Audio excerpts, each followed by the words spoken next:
Good morning. Welcome to Hope, Faith, and Joy Daily Devotion. Evidently, I'm having some difficulty with my internet at my home, so we're going to try it this way. So we're in chapter 4 of Ruth today. And what we find is that Boaz is now at a point where he's trying to make sure that Ruth and Naomi are taken care of, but he has to go through the right legal procedures, so to speak, of how to follow up on Elimelech's land. Has to go through the right family members first.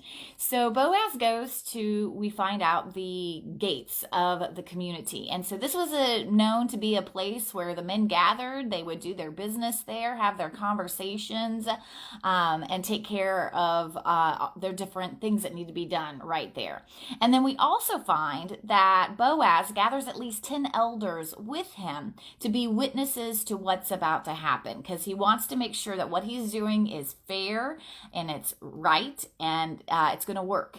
And so what he does is he takes a seat, and when the right cousin or brother or whoever comes by, he says, "Come over, sit here. I want to talk to you. We're gonna make some plans here."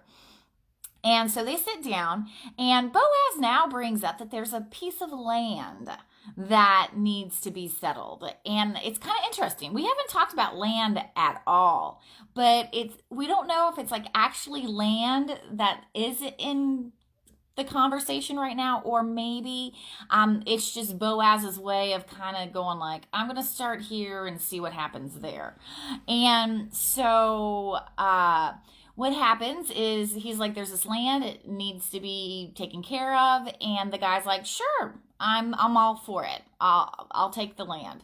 And then Boaz goes, well, I do not need to let you know that when you take the land, you're also going to inherit Naomi and Ruth. And Ruth is of the age to be married and to keep the family going. And the guy's all of a sudden like, oh, yeah, no, I'm not interested in that.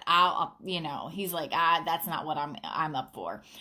It could hurt my inheritance and everything like that. So he says, I don't want it. And so Boaz is like, well, then I'm going to take it and I'm going to marry the woman.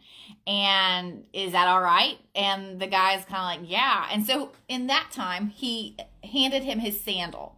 It was a formality at the time of saying that this is an agreed upon bargain. We've agreed to this. I'm not going to come after you later and try to get the land back or anything. And so Boaz closes the deal, so to speak. So now he's got this land and he's definitely got a wife. And so we find out that, Boaz and Ruth get married, and then they have a son together. And the son's name is Obed.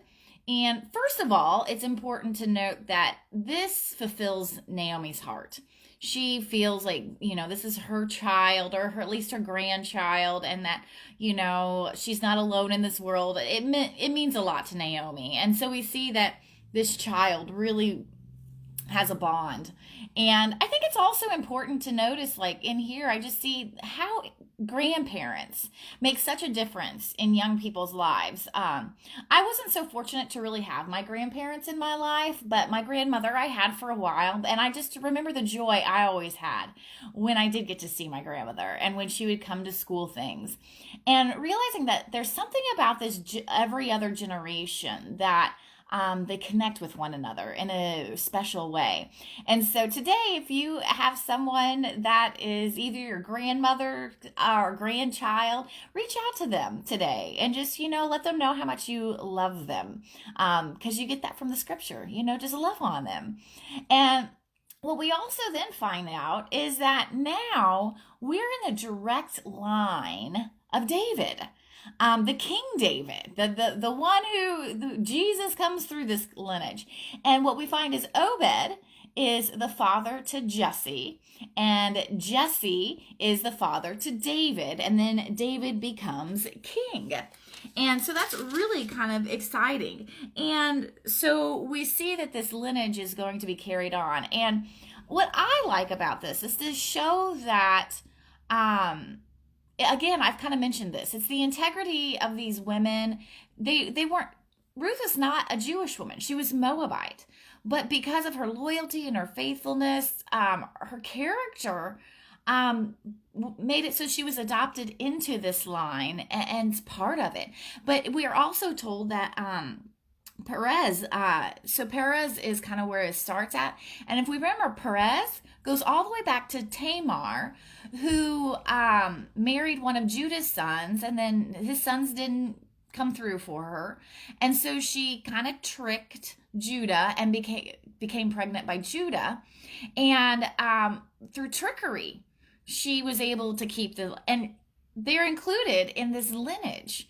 And so sometimes it's not like just because you're a good person, you're going to be a part of this. Sometimes it's like there's other characteristics that we need to be aware of. And so we see how that Jesus's lineage is filled with little ups and downs and curves and oohs. I didn't know that happened and stuff. And so it's really kind of cool to see that it's not pure, simple, and easy. It's very complicated, but I think most of us can actually relate to that, having complicated families, but how good can still come out of complicated situations. And so that gives me a little hope. So thanks for joining me and all my technicalities today, and I hope you have a beautiful Memorial Day, and I'll see you tomorrow as we begin Esther.